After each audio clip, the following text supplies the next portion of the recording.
Complacency is the silent killer of businesses. And what do I mean by that? Well, complacency rarely kind of just like kicks you in the face.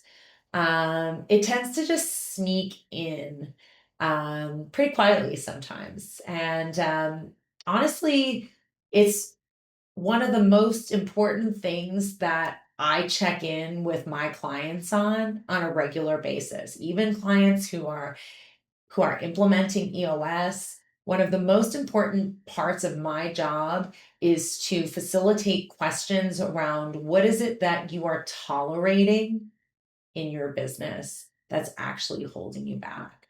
And often things that come from complacency tend to slip people into those patterns. And it can start with something like, maybe you missed one of your rocks or one of your 90-day goals. And EOS, we call them rocks. And people just shrug them off and we say, oh, we'll do it. We'll get it next quarter. Or this didn't happen because this popped up. Or, revenue, we got close enough. We didn't quite hit it, but everybody's working hard, but we got close enough. And look, I get it.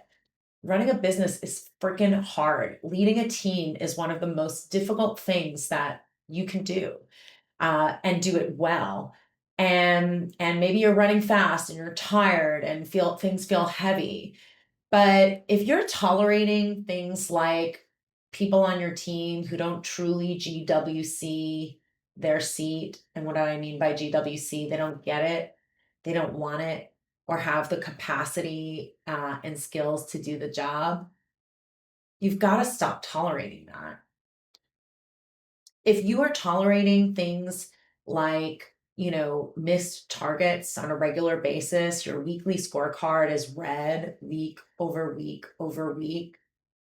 These targets are not suggestions, they're commitments.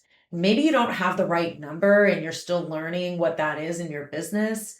But if it's not causing you to pause and do that work and solve the problem, what is the root of that problem? Is it the wrong number you got to solve for it? Is that behavior or activity not happening? Why is that metric getting missed?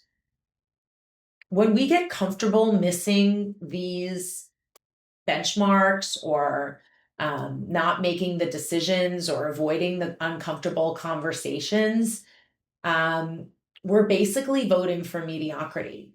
You're basically saying that, it's okay. And the truth is that nobody wants mediocrity. But as you start to go below the line on the standard of what you really believe is the best standard, what you're striving for, every time you go below the line there, every time you miss a 90-day quarterly rock or a 90-day goal, it sets you back. And every miss matters. And it's not that we're striving for perfection, but we're striving to be consistent. And these disciplines matter in how you can navigate them, how you can be consistent and drive a culture that's always looking to do better. We can do better. This can be better. How can you make this better? This isn't at our standard, right? So when we make these small promises, we want to make sure that we're keeping them over and over again. And those are the things that make us strong. Make it a great day.